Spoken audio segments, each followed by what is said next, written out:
El Holocausto es tan inmenso que no puede llegar a entenderse en su totalidad. Por ello debe entenderse en su especificidad. Imagen a imagen, hecho a hecho, momento a momento, historia a historia. Tenía miedo. Sabía que en cuanto atravesara aquella puerta, la única salida sería la cámara de gas. Es más interesante ver lo específico dentro de un contexto más amplio. Para transportar a 1000 personas, hacen falta al menos 25 vagones de carga. Si se estudia cada fotografía, En las fotografías se ve el marco de la ventana y al fondo cómo quemaban los cadáveres. si se estudia cada documento, No había un solo sector de Alemania que no estuviera implicado. Abarcaba todos y cada uno de los ámbitos de la sociedad. Los nazis introdujeron un concepto nuevo y revolucionario en este mundo. Introdujeron una nueva posibilidad. La posibilidad de eliminar toda una etnia de la faz de la Tierra.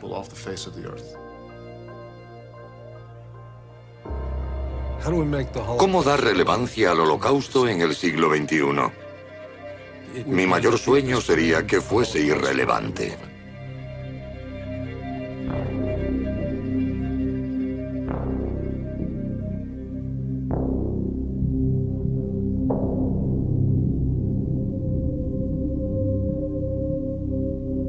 Viaje al interior del Holocausto.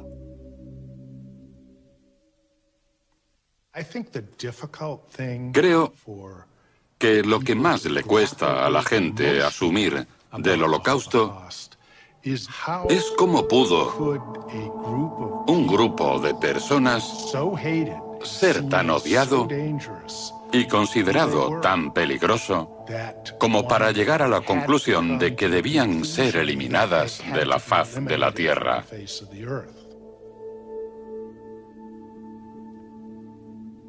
Para entender el Holocausto, tan solo hay que entender 6 palabras.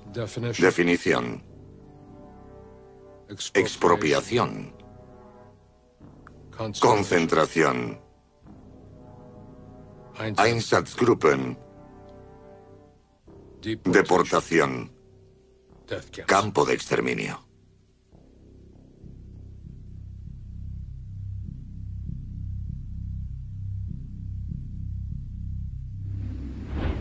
Definición.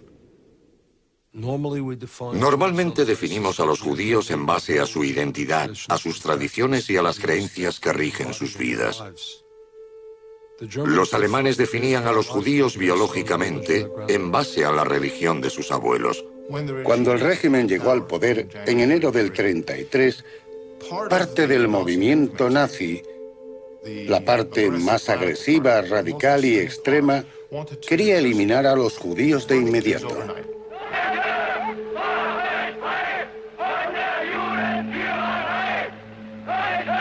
Lo que hicieron fue empezar a legislar contra ellos.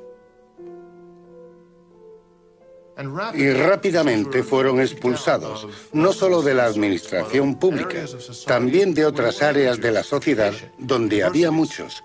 La enseñanza, las universidades, profesores, abogados, médicos. El clímax de este primer periodo de legislación fueron las leyes de Nuremberg. Se dictaron para determinar oficialmente la ciudadanía de Alemania, como decía su título, quién era ciudadano y quién no. Pero lo que hacían era definir quiénes no eran ciudadanos. Los únicos definidos como no ciudadanos de Alemania eran los judíos. Para los hombres, los judíos fueron obligados a añadir el nombre de Israel, y Sara para las mujeres a mediados de 1938.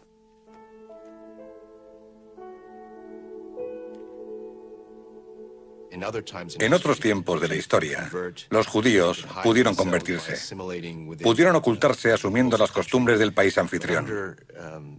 Pero bajo la teoría racial del periodo nazi, los judíos eran judíos por la sangre que corría por sus venas. Daba igual lo que tuvieran en la mente o el corazón. Lo único que importaba era su sangre. Así que el postulado máximo de esta teoría era que para eliminar judíos no valía la conversión, como hicieron durante la Inquisición. La única solución era matarlos.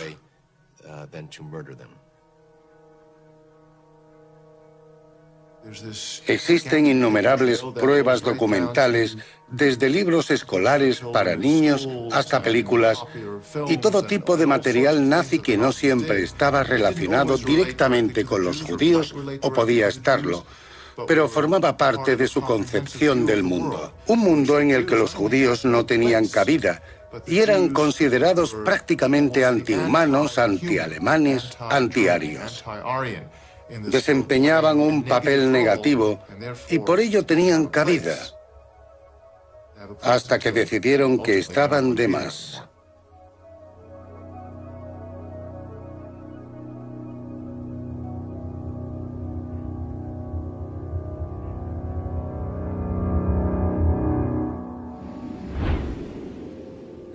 Expropiación. La confiscación de las riquezas judías, la incautación de las propiedades judías, el registro de todos sus bienes, la prohibición de comprar casas.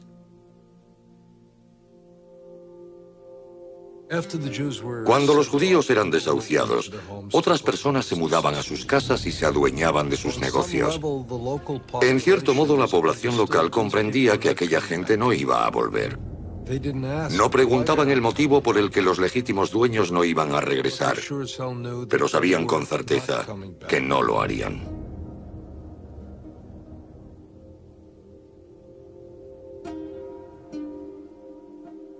Uno de los objetos alemanes del museo más impactantes para mí es un juego llamado Juden raus, Judíos fuera.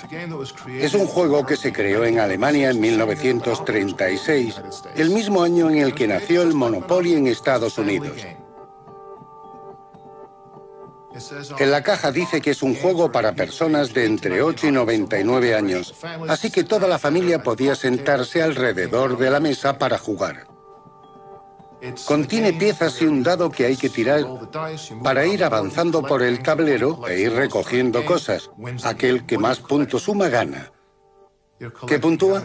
¿Cuántos judíos has expulsado de tu país?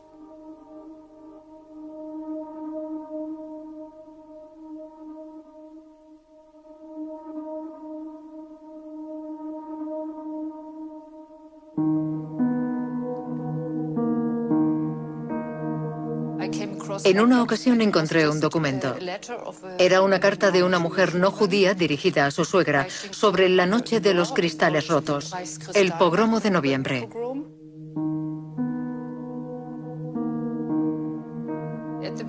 Al principio de la carta, parece sentir lástima por los judíos, porque relata lo que les sucedió y cuenta cómo los nazis llegaron y arrasaron sus viviendas y todo lo demás. Pero luego cambia el tono y dice que cuando empezaron a tirar por las ventanas sus pertenencias, se dio cuenta de cuánto poseían los judíos y lo poco que poseían los no judíos.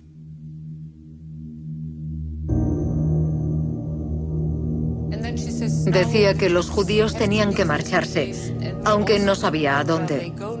Probablemente a un campo de concentración, hasta que se encontrara una solución definitiva.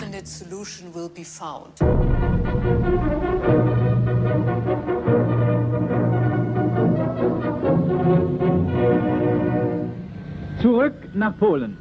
Das schwierigste Problem, das sich unsere Zivilverwaltung in den besetzten Gebieten gestellt sieht, ist die Judenfrage. Dieses ostjüdische Untermenschentum hat seit jeher Westeuropa das internationale Verbrechergesindel geliefert. Para cuando comenzó la guerra, en septiembre del 39, no quedaban muchos judíos en Alemania y el deseo de librar a Europa de ellos solo se cumpliría con la conquista de territorios donde vivían los judíos. Y comenzaron por Polonia, en septiembre de 1939. No solo se perdieron vidas, sino comunidades enteras y formas de vida en algunos casos.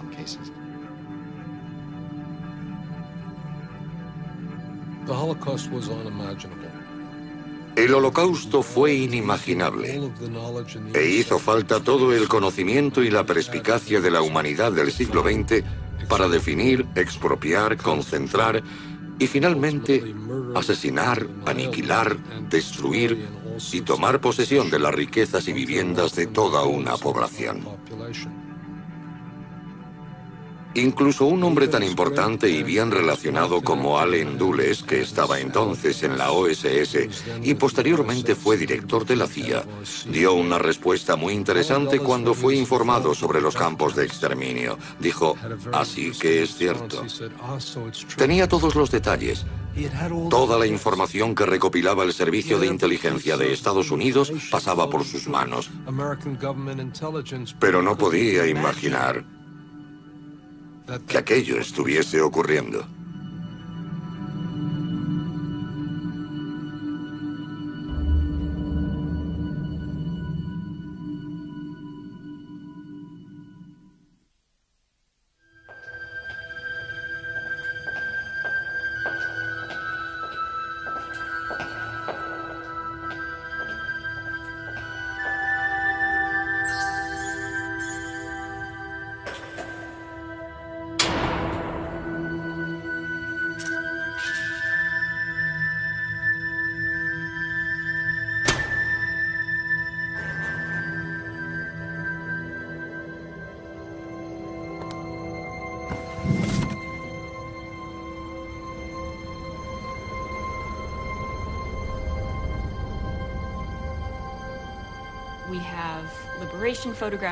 Tenemos fotografías de la liberación, uniformes y todo tipo de cosas en nuestra colección. Pero creo que las balas son lo único que tenemos que sabemos lo que hicieron. Tenemos balas que se usaron para matar a personas, 15.000 personas. Se puede leer sobre el Holocausto, se puede estudiar, se pueden examinar documentos sobre el tema.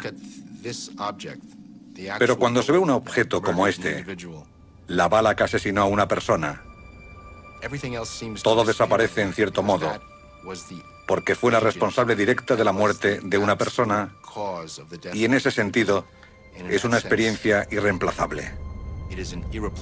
Coger una bala sabiendo para lo que sirvió.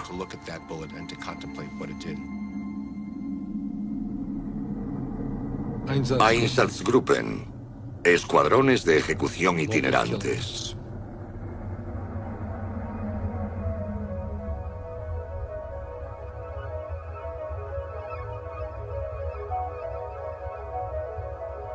Estos hombres masacraban sin motivo comunidades, aldeas y pueblos enteros, persona a persona, pueblo a pueblo, bala a bala,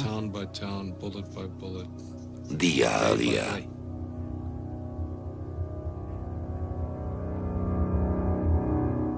Abiertamente, directos y brutales, sin intento alguno por disimular lo que hacían o cuáles eran sus intenciones.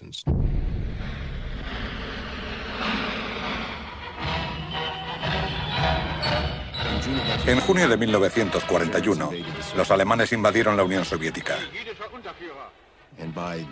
Y al acabar el verano de 1941, habían llevado a cabo un asesinato masivo a gran escala, fusilando una a una cantidad enorme de personas.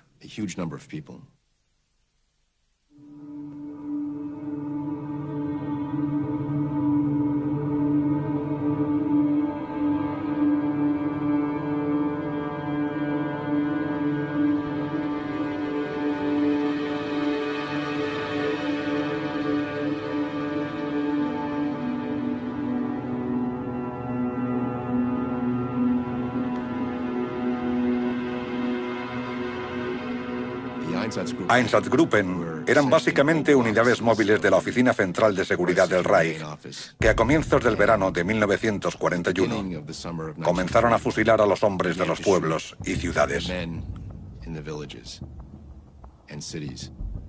La operación continuó durante todo el verano y en algún momento, a finales del mismo, la naturaleza de las víctimas cambió.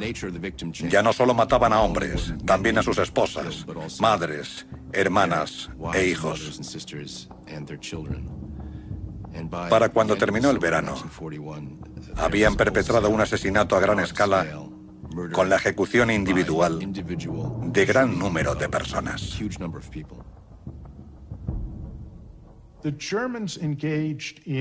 Los alemanes empleaban métodos de asesinato que se adaptaban al carácter geográfico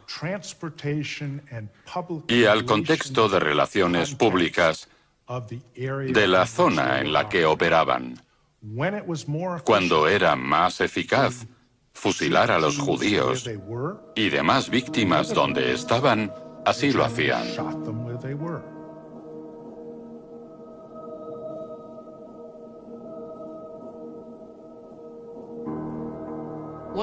Una de las fotografías, tomadas al parecer durante una matanza de un Einsatzgruppen, muestra a un soldado apuntando con su arma a una mujer que tiene un niño en sus brazos. En el reverso de la foto hay escrito en alemán Ivangorod, Ucrania, 1942, acción judía. La fotografía fue encontrada, de hecho, interceptada en la central de correos de Varsovia, donde trabajadores que pertenecían a la resistencia abrían las cartas que los soldados alemanes del Frente Oriental enviaban a sus familias en Alemania.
El hecho de que este fotógrafo, que sabía lo que le iba a suceder a esa gente, captara tranquilamente sus últimos momentos, es una de las cosas más escalofriantes. Ni siquiera sé cómo describirlo.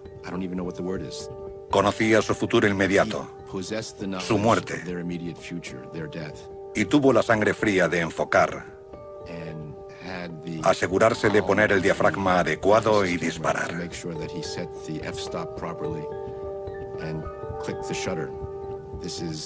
Creo que dice mucho sobre la naturaleza de esas operaciones.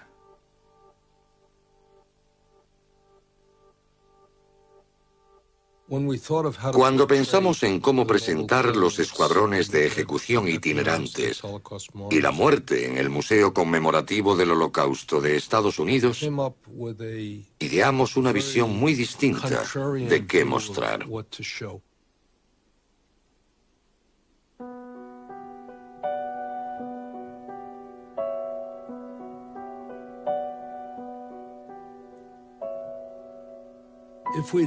Si hubiésemos mostrado cadáveres apilados y fosas comunes, el público habría entendido que sucedió algo horrible, pero no la naturaleza del crimen. Así que decidimos crear una torre de caras. No queríamos enseñar la muerte. Queríamos mostrar a las víctimas vivas y dejar que el público imaginara lo que les había sucedido.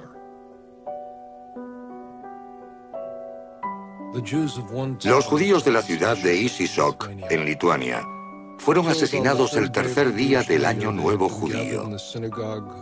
Se había congregado en la sinagoga para Rosh Hashanah, el Año Nuevo. Los dejaron encerrados allí y luego los condujeron hasta el campo de ejecución. El rabino y los ancianos de la comunidad iban al frente. Luego fueron asesinados uno a uno.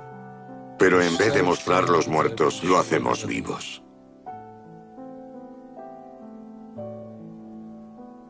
Un picnic familiar. Un niño en una silla vestido de marinero. Una madre abrazando a sus hijos.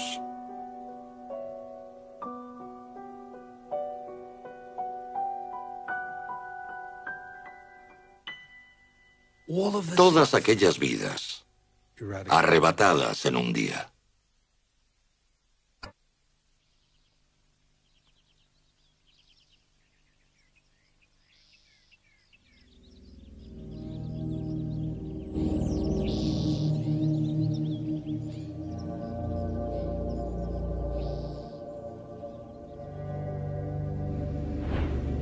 Concentración. Primero vamos a pensar en la concentración, no como campos de concentración, sino como reservas que fueron creadas para recluir a los judíos, para encerrarlos hasta. Aunque todas las víctimas sufrieron el mismo destino en los campos de exterminio, llegaron de formas diferentes y en condiciones muy diversas. En Polonia, el proceso de aislamiento en guetos duró desde 1939 y comienzos de 1940 hasta 1942. En el 43, cuando los judíos llegaban a los campos, ya estaban consumidos y carecían de recursos materiales.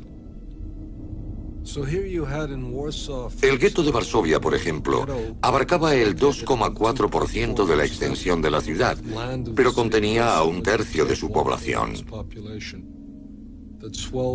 En ocasiones llegaron a ser hasta 500.000 personas y se convirtió en una especie de atracción para los soldados alemanes.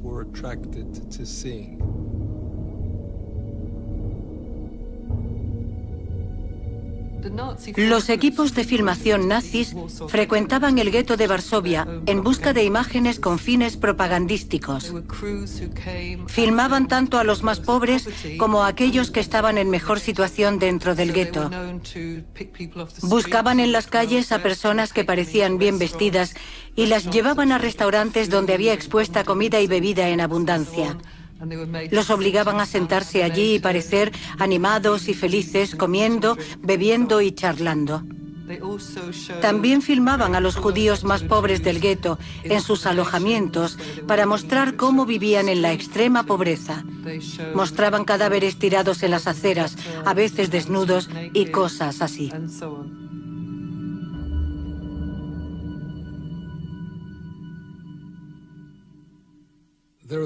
Hay quienes creen que el Holocausto nació como un todo, pero yo no. En mi opinión, hubo mucha improvisación y mucha experimentación. Veo muchos arranques y paradas, fracasos e innovaciones. Por ejemplo, los campos de concentración se crearon casi al principio. Cumplían múltiples fines. Uno era el de colonia penal, y allí encerraban a un gran número de personas.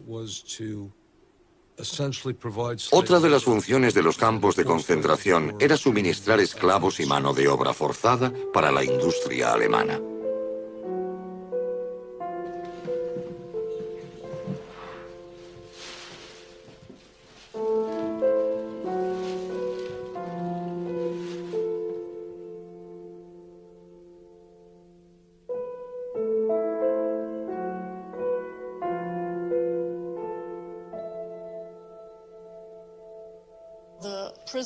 Los prisioneros eran marcados según el motivo esgrimido por los nazis para su encarcelamiento. Esas razones siempre eran inventadas. Esto es una gráfica del campo de concentración de Dachau.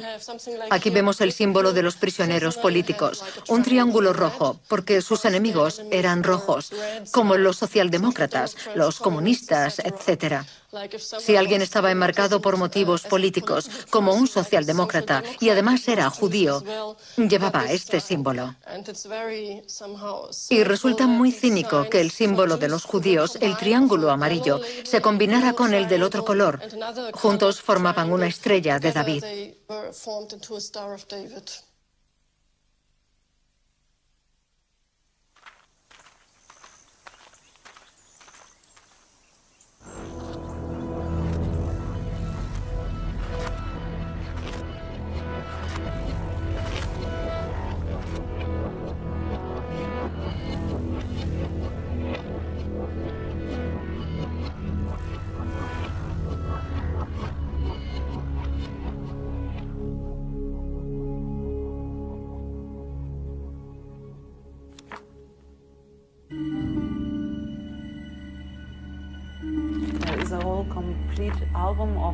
Hay un álbum completo de 92 fotos tomadas por las SS para mostrar lo bien que funcionaba el sistema de los campos de concentración. Es un documento torpe o extraño porque no refleja la realidad de Ravensbrück, sino el modo en que las SS querían mostrar el campo de concentración.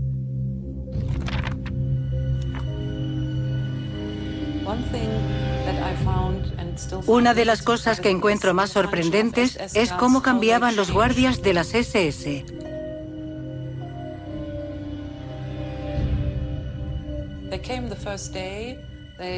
El primer día llegaban, saludaban a todo el mundo y eran amables. Se comportaban de modo civilizado. Pero al cabo de 3 o 4 días aprendían a embrutecerse para cambiar sus modales y empezar a actuar como guardias SS. Puesto en un entorno determinado, se puede cambiar paso a paso al ser humano. Su conducta civilizada se puede cambiar para un terrible sistema de tortura y finalmente de atrocidad.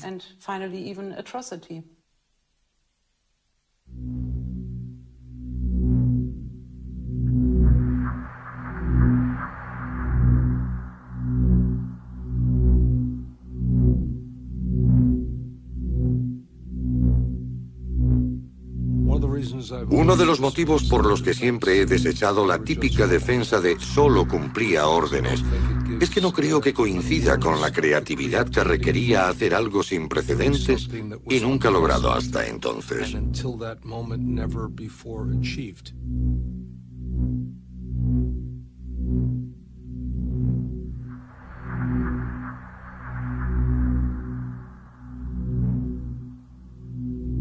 Los nazis desarrollaron su propio vocabulario para muchas cosas. En vez de asesinato, decían tratamiento especial o manejo especial. Esas expresiones hacen pensar en un paquete postal cuando se referían al traslado y ejecución de miles de judíos.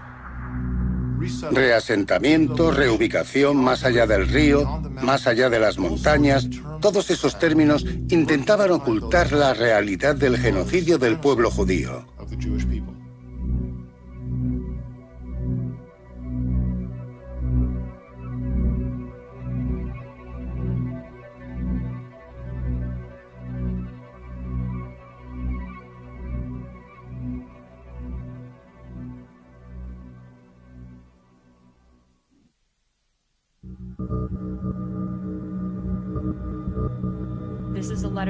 Esta es una carta que fue arrojada desde un tren a finales de agosto de 1942 por el doctor Otto Simons. Este párrafo dice: queridos míos, nos dirigimos a Polonia. Nada ha servido. Vamos 50 personas en un vagón. Sed fuertes y valientes. Yo también lo seré. Me lo han quitado todo. Besos, Otto. Es la última pista que tenemos sobre Otto Simons. La carta llegó a manos de su mujer gracias a un anónimo trabajador francés del ferrocarril que le escribe: «Querida señora, he encontrado esta carta tras el paso de uno de los trenes cargados de judíos. Espero que le complazca recibirla. Está firmada por un trabajador del ferrocarril». Está fechada en 1942. Era relativamente pronto en la guerra, casi al principio del Holocausto, en Europa Occidental. Y, sin embargo, el empleado del ferrocarril ya sabía que el tren iba cargado de judíos. El 20 de enero de 1942, el 80% de los judíos que perecerían en el Holocausto estaban vivos. 16 meses después, 4 de cada 5 judíos que morirían en el Holocausto ya habían muerto.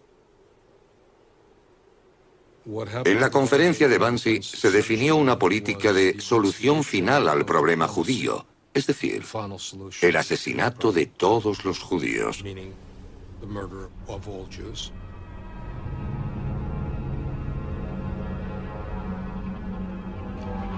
Las SS compraron la casa en 1940 como residencia de invitados y centro de conferencias.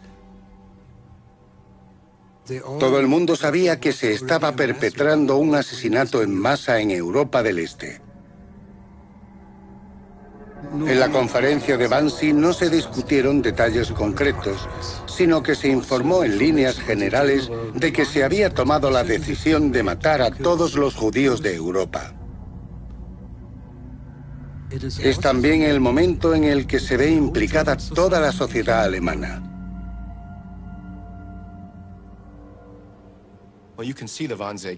La conferencia de Wannsee y el lugar en el que se celebró se convirtió en un símbolo, en un icono del asesinato consciente y premeditado de los judíos de Europa.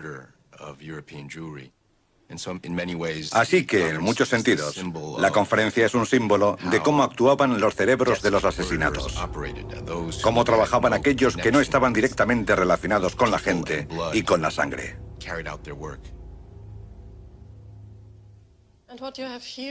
Aquí tenemos el documento que marca el inicio de la organización del Holocausto. Son las directrices para las deportaciones desde Alemania al este. ¿Cómo deportar a los judíos? ¿Qué hacer antes o durante los traslados en tren y todo lo demás? La participación de la administración, de bancos, del transporte. No había un solo sector de Alemania que no estuviera implicado en la deportación o en el Holocausto.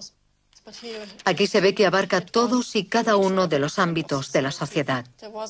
Todos participaron en el Holocausto, en las incautaciones y en las deportaciones.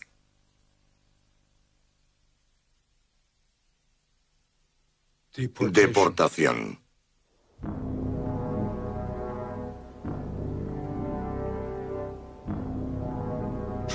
Los trenes se han convertido en un símbolo del Holocausto casi tan dramático como los campos de exterminio. El ferrocarril representa el nuevo modo de asesinar que inventaron los nazis. Los guetos eran rediles. Eran reservas donde retener a los judíos hasta que estuvo creada la infraestructura para su destrucción. Los trenes se convierten en el eslabón indispensable para el transporte de los judíos concentrados en los guetos hasta los campos de concentración. Y luego, ¿qué hacen con ellos?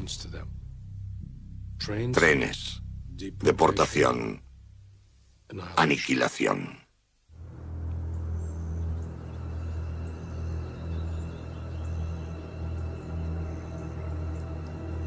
El emplazamiento de Auschwitz no fue casual. Estaba junto a una importante arteria ferroviaria entre Croacia y Viena. Sin esa infraestructura, nunca habrían elegido Auschwitz para construir allí un gran campo de concentración. Lo mismo sucedía con Treblinka y Belzec.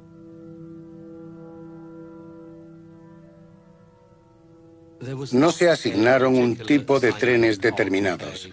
Sobre todo, usaban trenes de mercancías cuya velocidad máxima era de unos 80 kilómetros hora. Cuando los trenes llegaban con 50 o 60 vagones, idearon un método para separarlos en grupos de 10 o 15, para que no bajara demasiada gente de los vagones a su llegada al campo.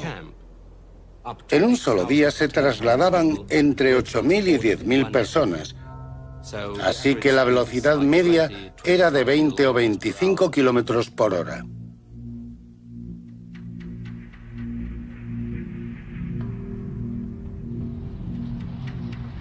Usaban vagones de carga porque podían cerrarse desde fuera. Metían a 40 personas por vagón.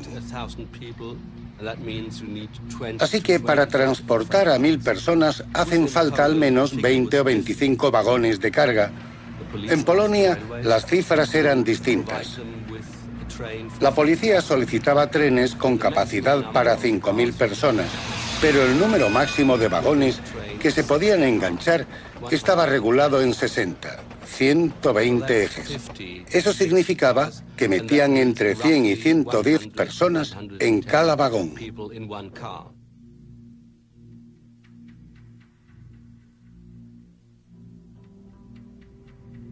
Los trenes de deportación de Europa Occidental y de Alemania solían ir custodiados por un destacamento de 12 a 15 policías y un oficial. Los sábados, incluso para las SS, se trabajaba media jornada, así que disponían mantener a los judíos en el tren hasta el lunes por la mañana, cuando volvían a trabajar a jornada completa. Así, la llegada de los trenes no les estropeaba el fin de semana.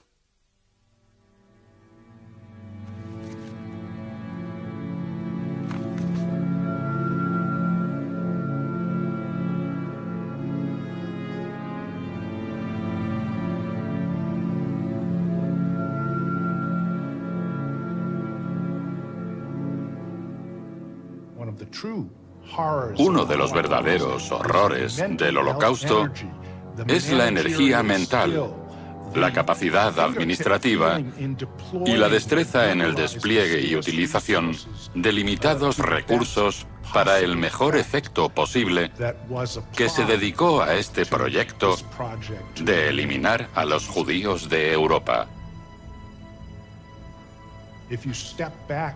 Si obviamos el objetivo final, el talento, la energía, la imaginación que demostraron tener los autores del Holocausto para llevar a cabo su proyecto, son generalmente el tipo de características que admiramos a la hora de culminar un trabajo.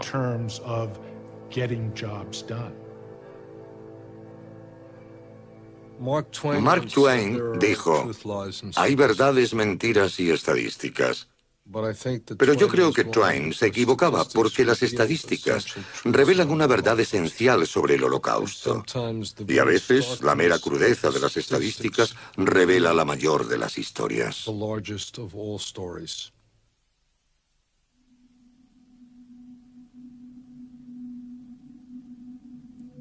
¿Cuál es la de los judíos de Hungría? 437.400 judíos, 147 trenes, 54 días entre el 15 de mayo y el 8 de julio.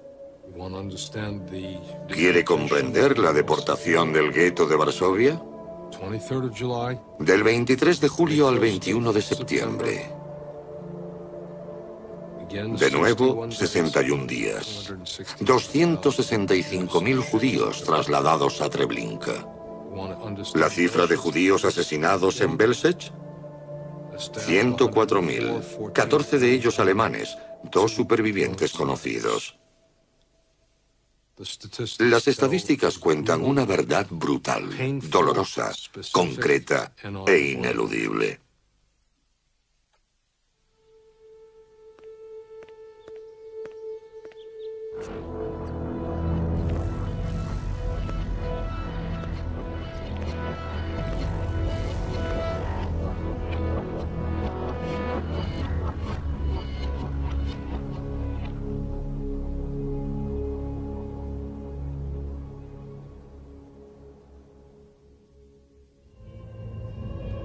Campos de exterminio.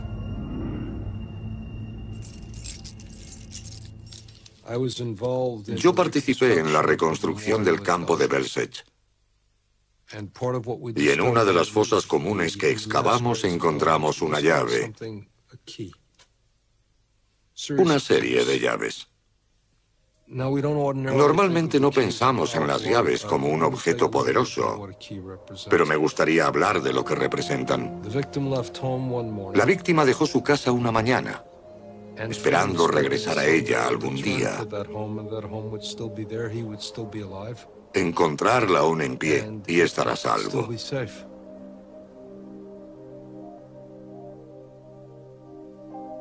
Pero aquellas personas murieron y fueron enterradas con sus llaves, lo que indica que jamás imaginaron el destino que les aguardaba.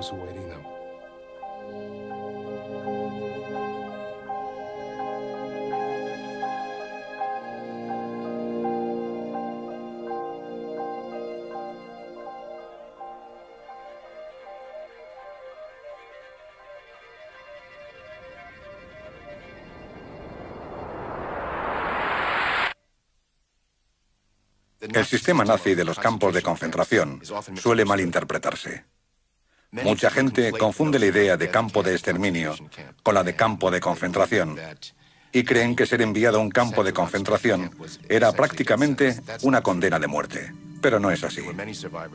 Hubo muchos supervivientes de los campos de concentración, pero muy pocos supervivientes de los de exterminio.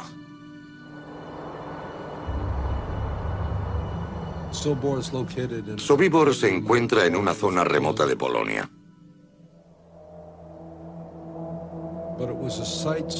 Pero era una imagen tan terrorífica y escalofriante que incluso durante el Holocausto, los alemanes decidieron ocultarlo para que nadie lo viera y lo desmantelaron por completo.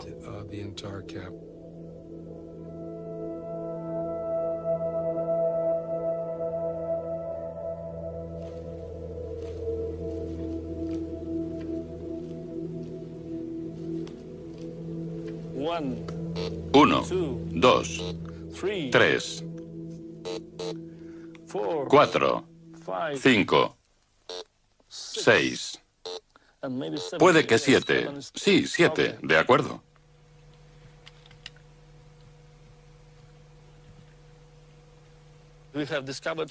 Hemos descubierto los huecos para postes, 3 hileras de postes. En esta línea que se ve aquí, hasta esos árboles, a un lado no hay nada, pero al otro tenemos muchos hallazgos. Hemos encontrado trozos de dientes y de huesos humanos en esta zona. Y es muy importante para nosotros porque sabemos qué sucedió aquí.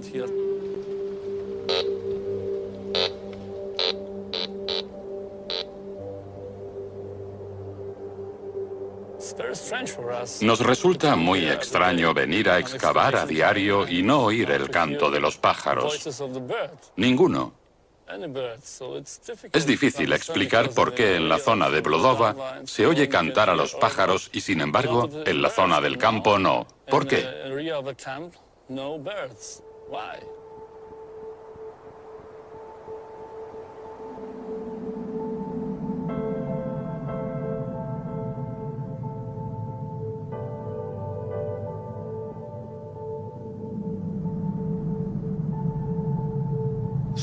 Sobibor se construyó solo para el exterminio de miles de judíos.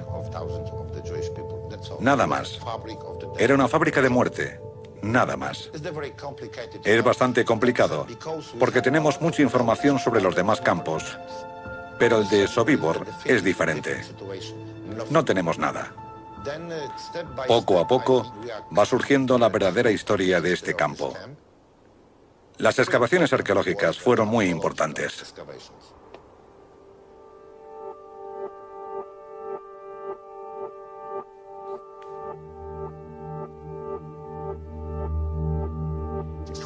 Fue un momento impresionante para nosotros, encontrar en la arena una alcachofa de ducha.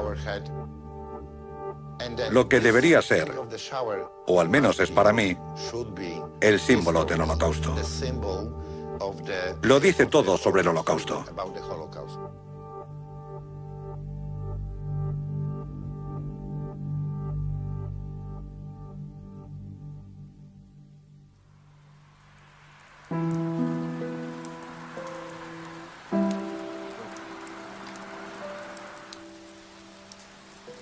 Mucha gente dice que el Holocausto no sucedió, que no mataron a tanta gente. Ocurrió.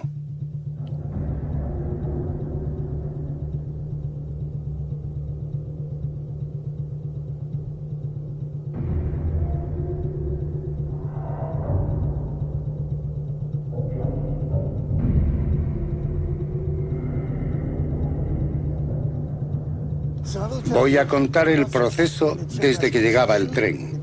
Le decían a la gente que bajara y dejaran sus maletas a un lado.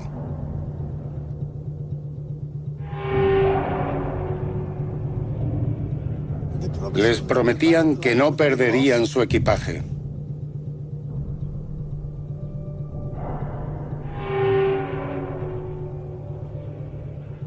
Un alemán que fingía ser médico con una bata blanca o a veces un uniforme blanco daba una corta charla. Se disculpaba amablemente, diciendo que por razones sanitarias tenían que ducharse.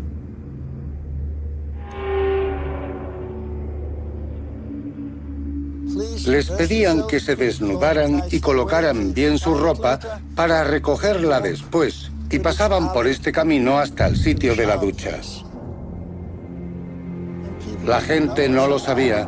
A veces aplaudían, los alemanes hablaban muy bien, y entraban directos al pasillo hacia la cámara de gas que llamábamos Himmelfahrtstraße, el camino al cielo.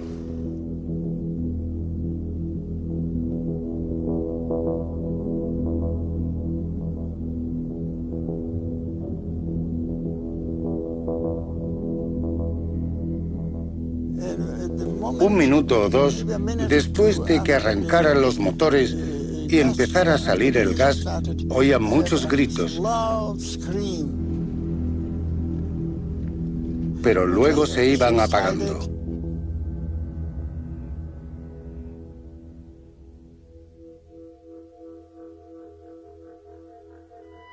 Los gritos, como tales, se oían durante al menos 15 minutos. Después parecía el zumbido de una colmena, como un enjambre de abejas.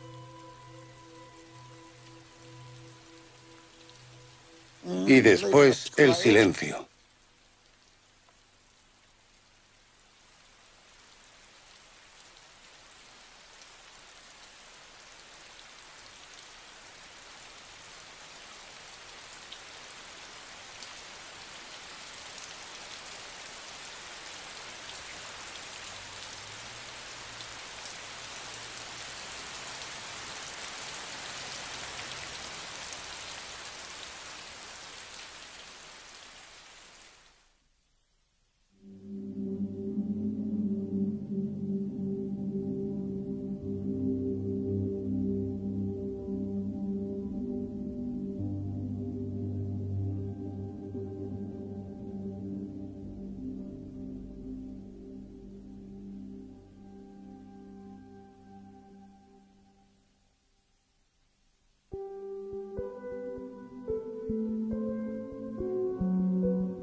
En febrero de 1940, los nazis empezaron a publicar en el Gobierno General, en Cracovia, esta revista en polaco y a todo color, llamada Ilustrowany Kurier Polski, que significa Correo Polaco Ilustrado. En el segundo número vemos esta portada en color de un grupo de mujeres sonriendo, asomadas desde un vagón de tren. En el texto se lee: "Nos vamos a Alemania". Aquí podemos ver una fila de hombres, supuestamente contentos, trabajando la tierra en Alemania. Por supuesto, la realidad era muy distinta y decenas de miles de polacos eran deportados a Alemania para trabajos forzados.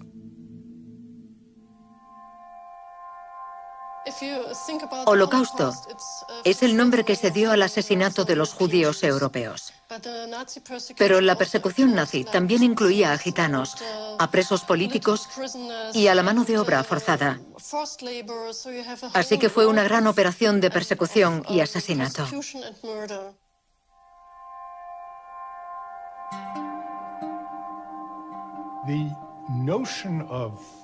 La idea del trabajo forzado y el Holocausto confluyen e interaccionan en algunos aspectos, pero son muy diferentes en otros sentidos.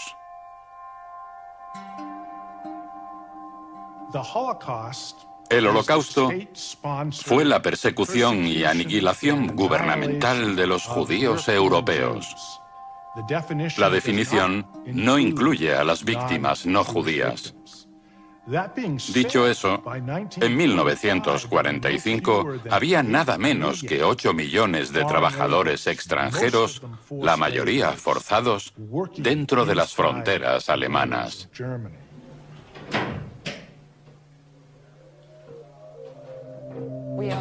Estamos en la Asociación Subterránea de Berlín, en uno de los búnkeres de la Segunda Guerra Mundial. Esto es un armario ADREMA, abreviatura de Addressing Machine o máquina de direcciones. Viene de una fábrica que estaba en Tempelhof, Berlín. Muchos años después de la guerra, encontramos este armario con cajones llenos de tarjetas metálicas. Están hechas de aluminio, por eso se conservan perfectamente y aún puede leerse su contenido. Son 12.000 tarjetas con nombres grabados. 12.000 tarjetas en total y 4.700 esclavos. En cada una de ellas está grabado el nombre de un trabajador y su lugar de procedencia. Tengo varias tarjetas en la mano. En cada una aparece un nombre, por ejemplo, Alicia Kulesza. Es de Polonia y veo por la fecha que nació en 1928. Llegó a la fábrica de Lorenz en el 45, así que tenía 17 años.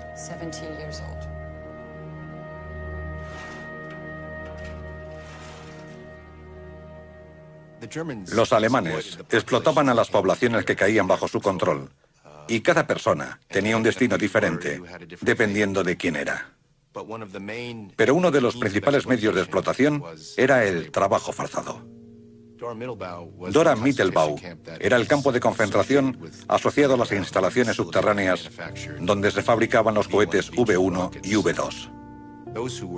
Todos aquellos que participaron en la creación del campo lo hicieron en condiciones muy duras. Mala circulación del aire, cantidad de polvo, y muchos murieron a consecuencia del trabajo. Fue construida por esclavos que procedían del campo de concentración de Buchenwald.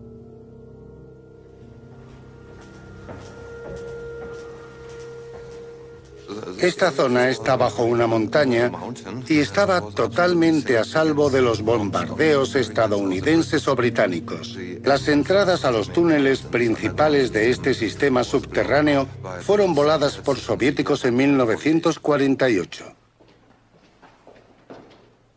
Actualmente solo se puede ver un 3 o 4% de la fábrica subterránea.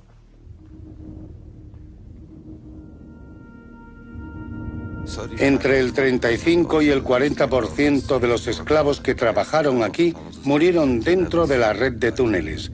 Nunca volvieron a ver la luz. Algunas personas solo sobrevivían 3 o 4 días.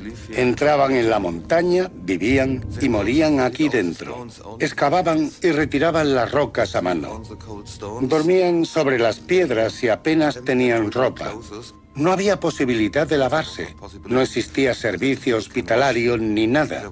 Simplemente trabajaban aquí hasta la muerte. No concibo cómo podrían sobrevivir aquí dentro varias semanas o incluso meses. Esta zona estaba inundada.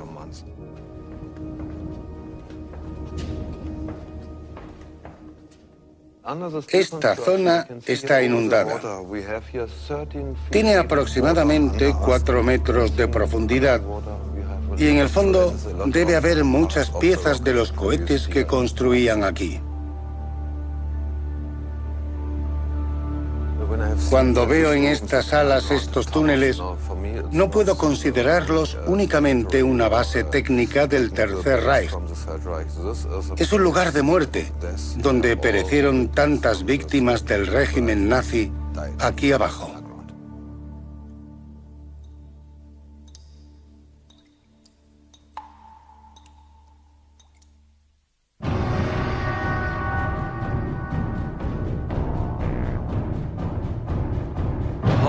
El Holocausto es la búsqueda continua e implacable del asesinato. Y fue alcanzando gradualmente mayores grados de perfección.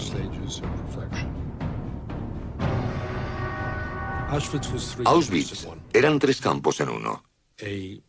Una colonia penal, un campo de trabajos forzados y un campo de exterminio. La colonia penal se llamaba Auschwitz I y se usaba principalmente para prisioneros polacos. Buna Monowicz y 40 subcampos eran campos de trabajos forzados. El tercero era Auschwitz II, o Birkenau, que era un campo de exterminio. La idea era mantener un estrecho vínculo entre centros de trabajos forzados y de exterminio. El trabajo forzado exprimía las fuerzas del recluso y luego era enviado al campo de exterminio, donde moría. Este es uno de los planos originales relacionados con la construcción de Auschwitz, el complejo de campos de Auschwitz-Birkenau. En octubre de 1941, cuando los alemanes decidieron desarrollar la zona para construir Birkenau aquí e IG Farben ahí, ampliaron el consejo de construcción y lo rebautizaron como Bauleitung Auschwitz para incluir a varios oficiales de las SS con conocimientos de arquitectura o ingeniería.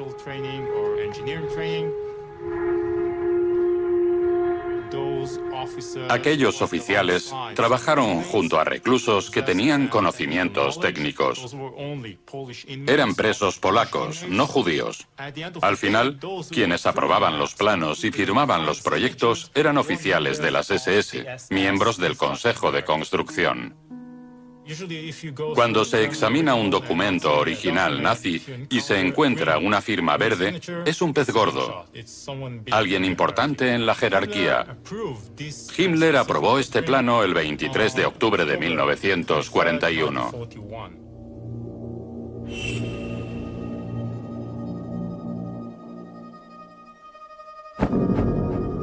Rudolf Hess, comandante de Auschwitz, podía presumir de que su campo era el culmen del proceso de exterminio. Y podía hacerlo básicamente porque en Auschwitz mataban de manera rápida y limpia. Pero irónicamente también era un lugar cuya infraestructura le permitía cumplir esa función. Contaba con 44 vías férreas paralelas. La estación Penn de Nueva York tiene 21. Y todo el mundo sabe cuánta gente hay en la estación Penn un fin de semana de fiesta. La estación con mayor número de vías en Estados Unidos, 49, está en Chicago. Auschwitz tenía 44, lo que significa que podía gestionar a personas procedentes de todos los rincones de Europa que eran deportadas allí. En Auschwitz aún se puede ver lo cerca que estaba la estación de tren de las cámaras de gas. No había más de 50 metros de distancia entre ellas. Al principio, no tenían vía de acceso en Auschwitz.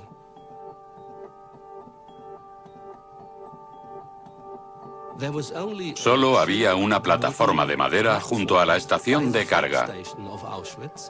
Desde esa plataforma, caminaban a la intemperie durante 1,5 kilómetros o 2 hasta el campo de exterminio.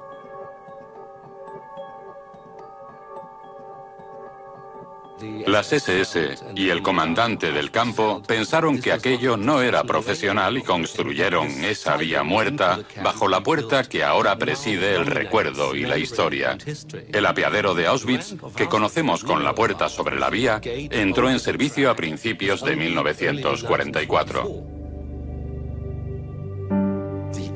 La operación de Auschwitz se ha convertido en un símbolo del Holocausto para muchos. Un motivo es que por la naturaleza del campo hubo muchos supervivientes que han podido contar sus historias, sobre todo en el oeste.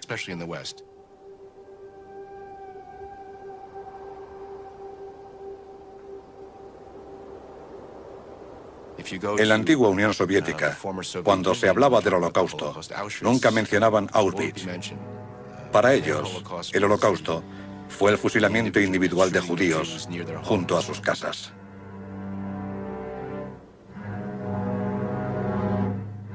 Es una cuestión de memoria y de cómo se construye esa memoria. Murieron muchas menos personas en Auschwitz que las ejecutadas por Einsatzgruppen y sus colaboradores.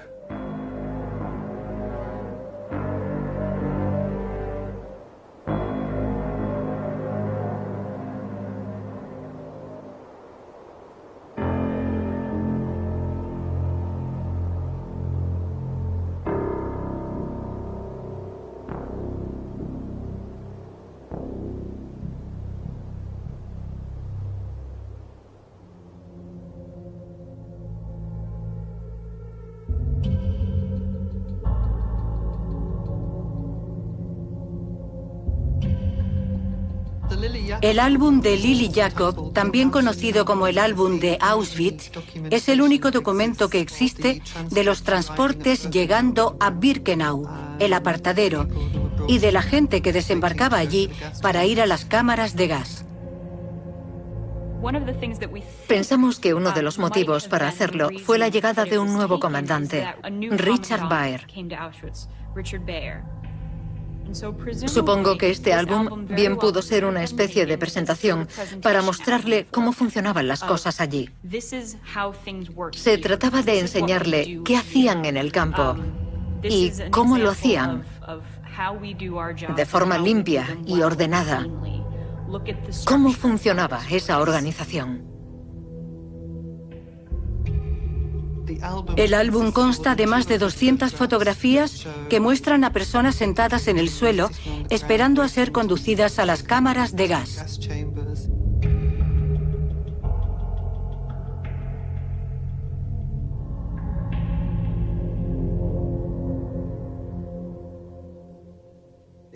Muestra la clasificación de hombres y mujeres a su llegada.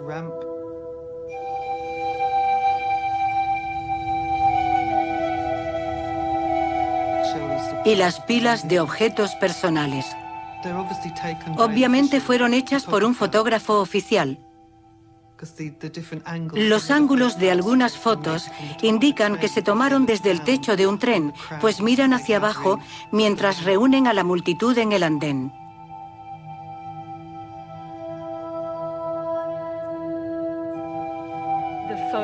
Las fotografías están muy bien presentadas, con frases descriptivas en una bonita caligrafía de la llegada y la clasificación. No se trata de un álbum casual, es algo hecho con esmero y un claro sentimiento de orgullo.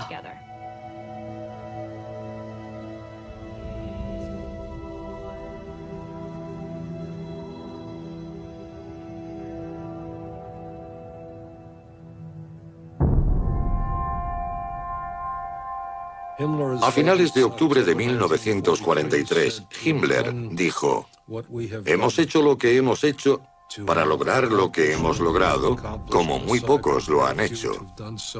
Y de manera algo ética añade: «Este es un capítulo de la historia alemana sobre el que no se debe escribir ni hablar jamás».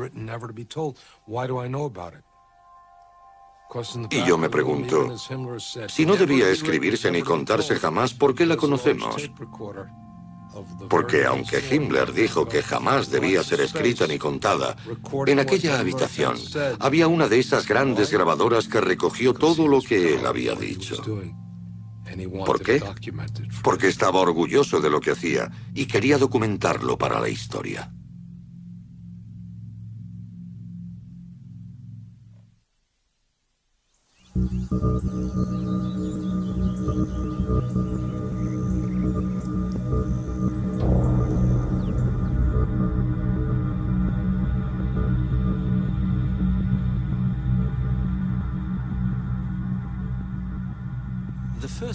La primera gran cámara de gas de Auschwitz no podía entrar en funcionamiento porque no estaba permitido transportar en tren el material para quemar los cadáveres debido a que era un asunto civil a principios de 1943. Así que el crematorio permaneció en Erfurt, en el centro de Alemania, durante 8 semanas antes de ser trasladado a Auschwitz. Y es que apenas había espacio en los trenes y los crematorios no se consideraban efectivos de guerra.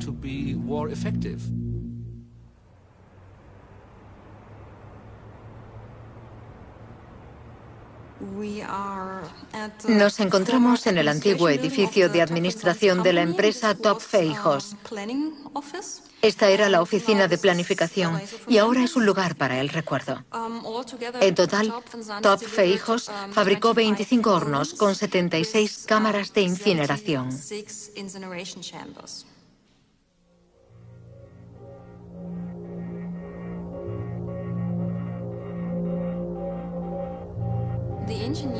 Los ingenieros idearon hornos y técnicas para el asesinato en masa que las SS desconocían.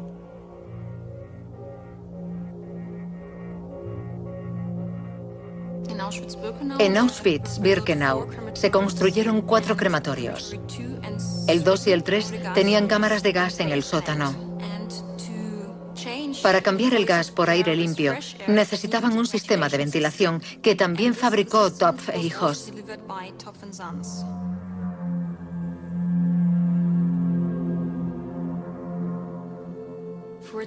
Fritz Sander, el director del departamento, diseñó un horno de 4 plantas. Los cadáveres eran introducidos por la primera e iban deslizándose hacia abajo. Tras una fase de precalentamiento de 2 días, los cadáveres introducidos se prendían con los que estaban ardiendo debajo.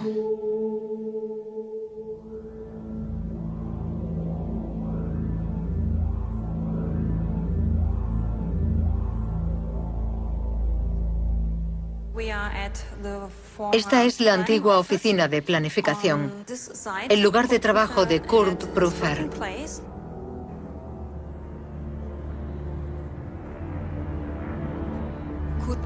Kurt Prüfer estaba ante su tablero de dibujo y los días despejados podía ver el humo que salía por las chimeneas del crematorio de Buchenwald.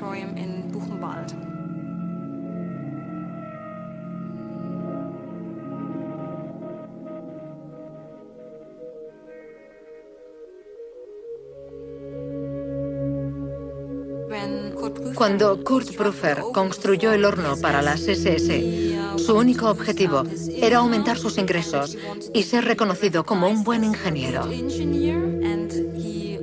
Quiso crear un producto en base a las necesidades de las SS y conocía las circunstancias de los campos.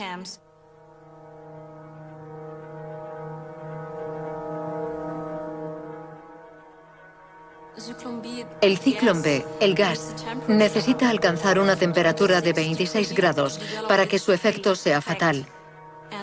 Y Prüfer lo sabía. Así que sugirió a las SS de Auschwitz-Birkenau precalentar las cámaras de gas con el calor que desprendían los hornos. Desarrolló la idea en casa, en su tiempo libre.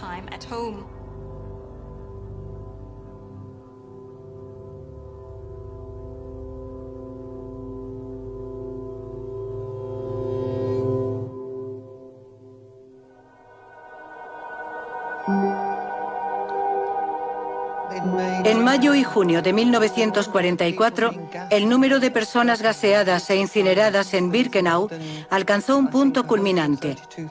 Quemaban más de 132.000 cuerpos al mes. Para lograrlo, hacían grandes piras.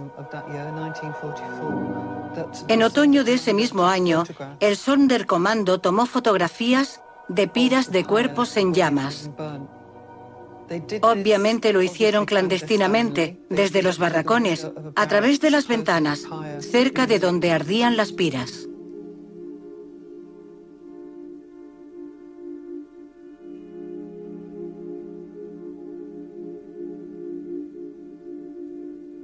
Pero no fue hasta mucho después, en la década de 1980, cuando los expertos se dieron cuenta del marco que aparecía en la fotografía.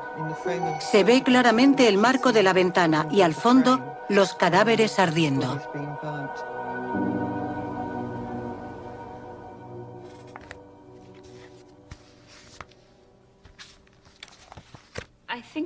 Creo que hay un malentendido sobre el papel de las SS en Auschwitz, que lo único que hacían era vigilar a los presos y llevar a la gente a las cámaras de gas, pero no es cierto.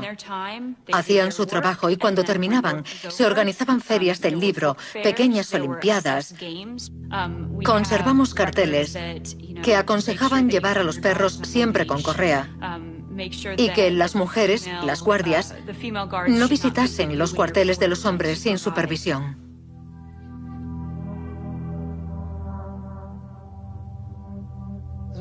Carl Hocker hizo un álbum de fotos que fue descubierto hace pocos años.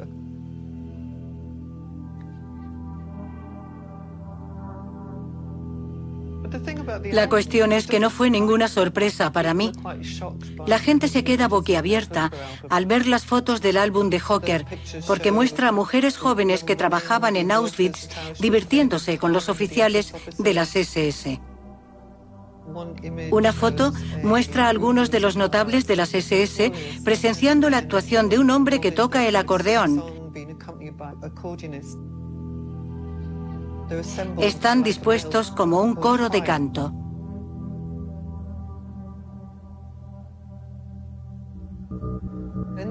En este álbum aparece una de las pocas fotografías de Mengele, el ángel de la muerte, tomada en Auschwitz.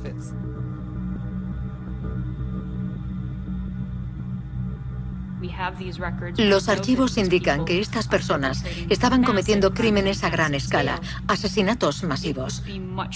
Y habría sido más reconfortante o consolador verlos en acción, cometiendo los crímenes. Pero no es eso lo que nos muestra el álbum. ¿Por qué iba a sorprenderme?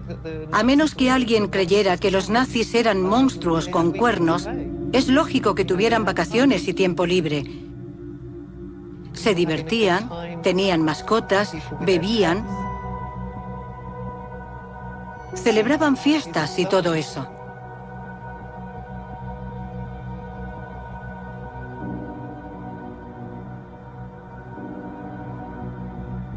Llevo 40 años estudiando el Holocausto. Al principio solo me interesaban las víctimas. Quería conocer su historia y contar lo que les había pasado. Con el tiempo, aprendí que no se puede contar la historia de las víctimas sin contar la de los asesinos. Y empecé a sentirme fascinado, no por la crueldad de los asesinos, sino por su humanidad. Si todos los asesinos hubieran sido sádicos y diabólicos, el mundo comprendería mucho mejor las implicaciones del Holocausto. Y no se diría que un hombre corriente, bajo circunstancias extraordinarias, puede llegar a convertirse en asesino metódico. Llegar a comprender que tenían un lado Auschwitz, un lado asesino y un lado capaz de flirtear con mujeres, de charlar con sus colegas, de disfrutar y de relajarse, representa un desafío para nosotros. Porque significa que incluso los hombres y mujeres normales y corrientes tienen la capacidad de cometer los actos más extraordinarios, espantosos, malignos y terribles.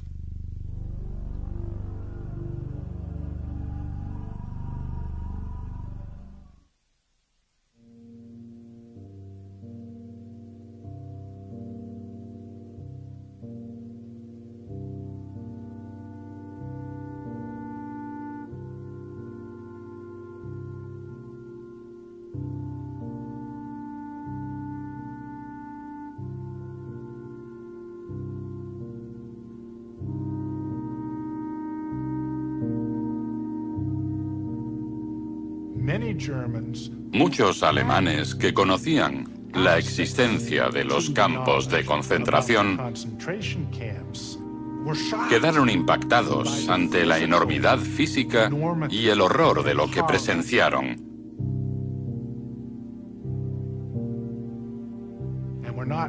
No solo con la vista,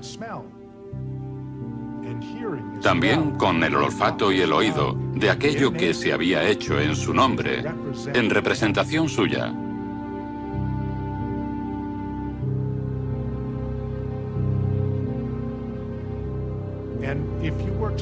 Es un hecho que sigue vinculado a la sociedad alemana actual, ya que los nietos o incluso bisnietos de aquella generación tienen muy presente el hecho de que todas aquellas atrocidades se cometieron en nombre de Alemania.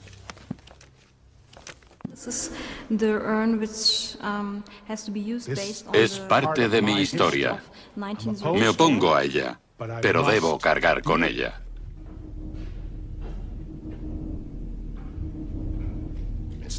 No solo la historia de su país, es la historia de su familia.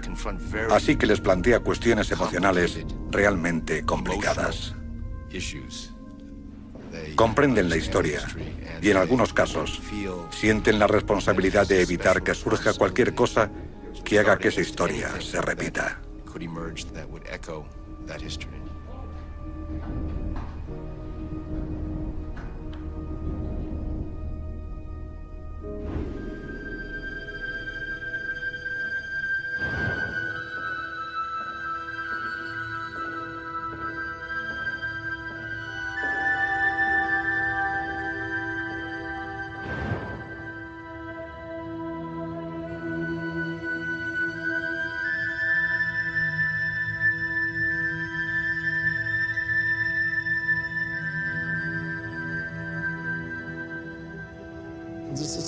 Esta es la mayor colección de archivos en formato original de las víctimas del periodo nazi.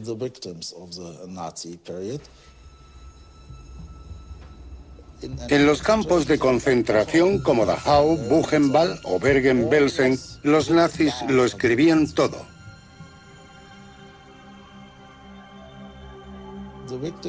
Las víctimas perdían su nombre para convertirse en números. Ahora mucha gente perteneciente a la segunda o tercera generación nos escribe preguntándonos qué le sucedió a su abuelo.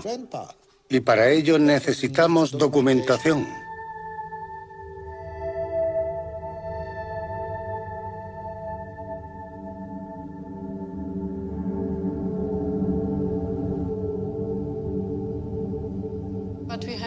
En el Servicio Internacional de Búsqueda tenemos unos 2000 sobres con efectos personales.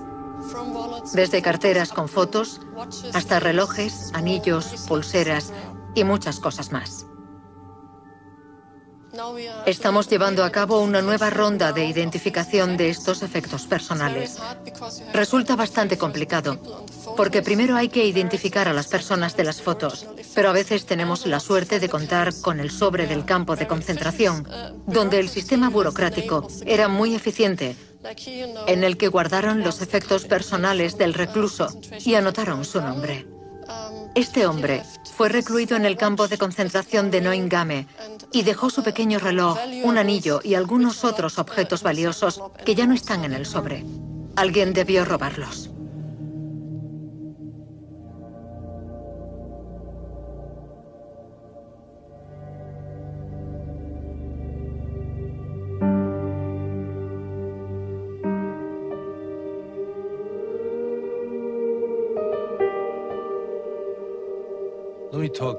Me gustaría hablar de la primera vez que me encontré cara a cara con la presencia de la ausencia. Mi padre falleció en 1990. Soy un judío religioso, así que guardamos el periodo de duelo, permaneciendo en casa recibiendo invitados durante 7 días. Se le llama Shiva. La noche del primer viernes nos sentamos a cenar porque no se puede guardar luto el Sabbat. Yo estaba acompañado por mi esposa y mis hijos. También estaban mi madre y mi hermana. La silla de mi padre estaba vacía. Y no pudimos empezar a comer hasta que mi madre me dijo, siéntate en la silla de tu padre. Porque la ausencia de mi padre era mucho mayor que nuestra presencia. Cuando se entra en Sobibor, está vacío. Apenas se ve o imagina lo que hay allí.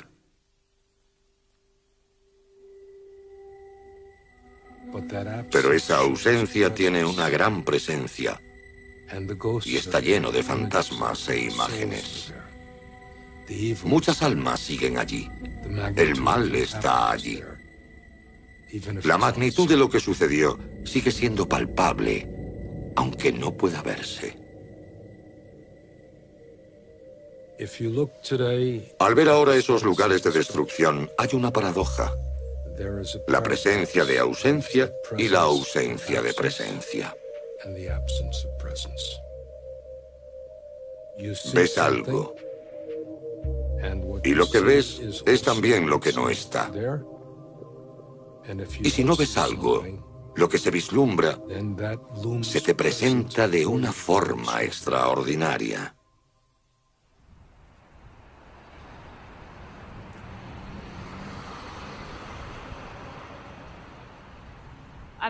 No soy judía. Nadie de mi familia luchó en la Segunda Guerra Mundial, que yo sepa, así que no tengo mucha conexión personal con esta historia. Pero creo que cuando manejas a diario estos objetos, no puedes evitar sentir un vínculo especial con ella.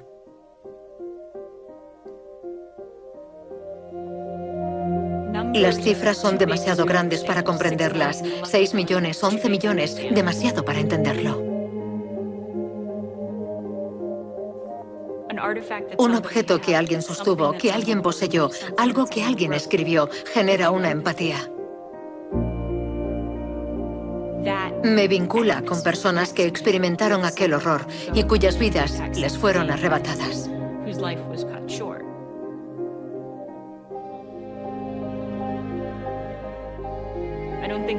No creo que las cifras excluyan la humanidad. Y como el Holocausto es el crimen mejor documentado de la historia, estoy convencida de que la verdad está en estos objetos.